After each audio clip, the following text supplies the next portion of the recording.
बिस्मिल्लाहिर्रहमानिर्रहीम। शुरू अल्लाह के नाम से जो बड़ा मेहरबान निहायत रहम करने वाला है। अज़ीज़ तलबा व तालिबात, इस उर्दू ऑनलाइन तदरीस में आप तमाम का इस्तकबाल है। उम्मीद है आप लोग खैर आफियत से होंगे।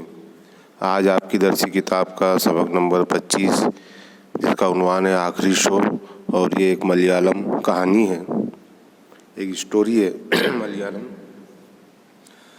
तो आइए सबसे पहले मुसन्निफ़ का तारुफ देख लेते हैं कि इसके मुसन्निफ़ का नाम है पॉल ज़करिया। पॉल ज़करिया ईस्वी सन 1945 में केरला के ज़िले कोट्टयम में पैदा हुए।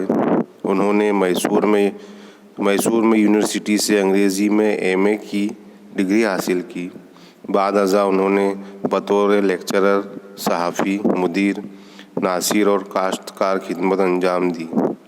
यानी वो सहाफ़ी भी थे, ना अखबार भी छापते थे, कॉलेज में लेक्चरर भी थे, मुदीर भी थे, एडिटर थे अखबार के, नाशिर थे, यानी किताबें वगैरह भी वो अशात करते थे, और काश्तकार यानी किसान भी थे। ये सब कामों उन्होंने खिदमत अंजाम दी। फी ज़माना वो इंडिया टुडे, मलयालम और एशिया नीट टीवी नेटवर्क के मुशीर हैं। यानी इंडिया टुडे और एशिया टीवी नेटवर्क के पत्रकार हैं। उन्होंने मुख्तसर कहानियों के 8 मजमूए, मज़ामीन के 3 मजमूए और एक स्क्रीन प्ले शाये किया है। उन्होंने मुख्तसर कहानी के लिए केरला साहित्य अकादमी का इनाम जीता है। वो अखबारात के लिए कॉलम लिखते हैं और टीवी पर मतबूआ तख्लीक़ात की बाबत हफ्तावार तबसरे पेश करते हैं। उनका क़याम थिरुवनंतपुरम में है। तो ये था मुसन्निफ़ का तारुफ पॉल ज़करिया। ये जो आखिरी शो है मलयालम कहानी है, इसमें अच्छी दिलचस्प कहानी है। इसमें एक हीरो है, हीरोइन है, और उसका हीरोइन का मंगेतर है। उन पर ये कहानी फिल्माई गई है। एक इसका पूरा बाकायदा एक शो बना है, फिल्म बनी है, और वो फिल्म वहाँ के थिएटर में बताई भी जाती है। और कहानी का कुछ मौजू ऐसा है कि हीरो को जो है वो एक बहुत बड़ी बीमारी होती है, ब्लड कैंसर होता है, और हीरो चाहता है कि मैं अपने हीरोइन को ये चीज़ ना बताऊं और उससे दूरी इख्तियार कर लूँ। तो वो क्योंकि उससे वो बेपनाह मोहब्बत करता है और नहीं चाहता कि भाई उसकी वजह से हीरोइन दुखी हो, तो वो हीरोइन से ज़्यादा मिलना नहीं चाहता। और इत्तेफाक से जो डॉक्टर उसका इलाज करता है, तो वो डॉक्टर हीरोइन का मंगेतर बनता है। उसके हीरोइन के वालिद उसको बहुत मनाते और कहते हैं, तो उनकी बात मानकर वो दूसरी जगह शादी करने का इरादा करती है। तो वो जो उसका मंगेतर होता है वही हीरो का इलाज करने वाला डॉक्टर भी होता है। तो बड़ी दिलचस्प कहानी है। तो आइए हम देखते हैं इसको कि हीरोइन जहर खा लेती है, क्योंकि वो सोचती है कि आशिक ने उसको छोड़ दिया है, उसके आशिक ने उसको छोड़ दिया है। दर हकीकत हीरो उससे दूरी इख्तियार करने का ढोंग करता है, और वो अपनी शदीद मोहब्बत को इसलिए उससे छुपाता है क्योंकि वो जानता है कि वो खून के कैंसर का मरीज़ है। वो एक मुफलिसी का मारा मुगन्ना था, लेकिन कामयाबी को हासिल करने में रईस हीरोइन ने उसकी बड़ी मदद की थी। हीरो के शदीद तगाफुल से नाउम्मीदी में डूबी हीरोइन अपने बाप की तरगीब पर किसी दूसरे शख्स से शादी करने के लिए रजामंद हो जाती है। उसका मंगेतर वही डॉक्टर है जो उसके आशिक के कैंसर की तशखीस करता है, लेकिन वो इस हकीकत से नाआशना है। वो मदरूई में रहता है और हीरोइन मद्रास में रहते हैं। मर्ज़ की तशखीस उस वक्त होती है जब हीरो एक मौसीकी की महफिल के लिए मदरूई गया था। हीरोइन का मंगेतर सगाई की रस्म की अदायगी के लिए मद्रास आ पहुंचा है। वो इत्तेफाक से हीरो से मिलता है और उसको हीरोइन और उसके बाप से तारुफ कराता है। वो कतन इन तमाम इश्किया मामलों से अनजान है जो उसके मरीज़ और मंगेतर के दरमियान रहनुमा हो चुके हैं। तो हीरोइन जो है वो जहर खा लेती है। क्यों? क्योंकि वो सोचती है कि उसके आशिक ने उसको छोड़ दिया है। हीरो जो है उससे दूरी इख्तियार करता है। दरअसल हीरो उससे दूरी इख्तियार करने का ढोंग करता है और वो अपनी शदीद मोहब्बत को इसलिए छुपाता है क्योंकि वो जानता है कि वो खून के कैंसर का, ब्लड कैंसर का मरीज़ है। वो एक मुफलिसी का मारा मुगन्ना है, मुगन्ना यानी गीत गाने वाला।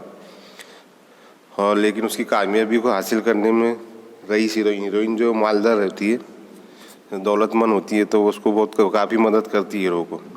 और हीरो के शदीद तगाफुल के मायने होते हैं गफलत करना, नज़रअंदाज करना। हीरो के बार बार नज़रअंदाज करने से हीरोइन जो है वो नाउम्मीदी में डूब जाती है। और फिर वो अपने बाप के कहने पर, उसके बाप के तरकीब दिलाने पर, रग़बत दिलाने पर उसको दूसरी जगह शादी करने के लिए हीरोइन रज़ामंद हो जाती है। उसका जो मंगेतर है वो वही डॉक्टर है जो उसके आशिक के कैंसर की तशख़ीस करता है। तशख़ीस कहते हैं पहचान, परख, जांच। जो हीरो के कैंसर की जांच करता है वो डॉक्टर ही उसका मंगेतर है। लेकिन वो उस हकीकत से नाआशना है, उसके मंगेतर को ये सब कुछ पता नहीं है। वो मदरोई में रहता है और हीरो और हीरोइन जो है वो मद्रास में रहते हैं। मर्ज़ की तशख़ीस, पहचान जब उस वक्त होती है जब हीरो एक मौसीकी की महफिल के लिए मदरोई गया था और वहाँ वो डॉक्टर को बताता है तो उसकी मर्ज़ की पहचान होती है। हीरोइन का मंगेतर सगाई की रस्म की अदायगी के लिए मद्रास आ पहुँचा है। हीरोइन और उसके मंगेतर की सगाई है तो वो मद्रास आया है, जो डॉक्टर भी है। और वो इत्तेफाक से उसकी मुलाकात हीरो से होती है और उसको हीरोइन और उसके बाप से तारुफ कराता है। उसका मंगेतर जो है वो हीरोइन और उसके बाप से उसका तारुफ कराता है, क्योंकि उसके मंगेतर को पता नहीं होता कि ये वही है उसका, मेरे हीरोइन का आशिक है, उसको ऐसा पता नहीं होता है। वो कतन इन तमाम इश्किया मामलों से अनजान है डॉक्टर, जो उसके मरीज़ और मंगेतर के दरमियान रहनुमा हो चुके हैं।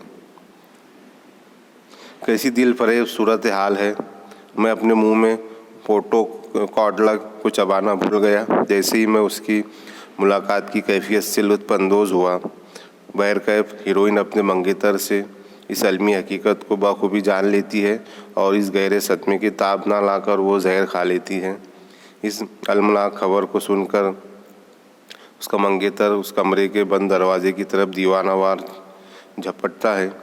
बैक वक्त उसका आशिक भी अपने बिस्तर मर्ग से नहायत वालहाना अंदाज से लपकता है। हीरोइन नहायत कर्ब के आलम में दरवाजे की तरफ आहिस्ता आहिस्ता जाती है, उसको खोलती है। एक लम्हे के लिए अपने आशिक पर अपनी नज़रों को मरकूज़ करती है और ज़मीन पर गिर पड़ती है और दम तोड़ देती है। उसका आशिक भी खुले हुए दरवाजे से दाखिल होकर उस कमरे में नहायत बेबसी के आलम में गिर जाता है और उसके पहलू में आखिरी सांस लेता है। तो मुसन्निफ लिख रहे हैं कि कैसा दिल फरेब, दिल को छू जाने वाला सूरत हाल थी, मंज़र था। और मुसन्निफ कह रहे हैं कि मैं पोर्टो कॉडला को चबाना भूल गया। कोई चबाने की चीज़ सुपारी जैसे आती है तो वो भूल गया। जैसे ही मैं उसकी मुलाकात की कैफियत से लुत्फ़अंदोज़ हुआ, यानी वो जो मुलाकात का सीन उन्होंने मुसन्निफ ने देखा तो उससे बहुत लुत्फ़अंदोज़ हुए। फिर उन्होंने देखे कि हीरोइन अपने मंगेतर से हीरोइन को उसका जो मंगेतर है वो सब हकीकत बता देता है कि जो हीरो है इसको कैंसर है, ऐसा है, सब चीज़ें उसको हकीकत बता देता है। और जब हकीकत वो जान लेती हीरोइन तो वो उस सदमे को बर्दाश्त नहीं करती है ना। ताब ना लाना यानी बर्दाश्त ना कर पाना, एक मुहावरा है, ताब ना लाना। तो वो इस सदमे को जब सुनती है तो वो बर्दाश्त नहीं कर पाती है और इस अलमनाक खबर को सुनकर उसका मंगेतर उसके कमरे के बंद दरवाजे की तरफ जब दीवानावार झपटता है, वो जहर खा लेती हीरोइन। और उसी वक्त उसका आशिक भी अपने बिस्तर से उठकर वाहलाना अंदाज में, एक आशिकाना अंदाज में वो भी कमरे की तरफ जाता है। हीरोइन नहायत ही कर्ब यानी कि बहुत ही तकलीफ़ के आलम में है।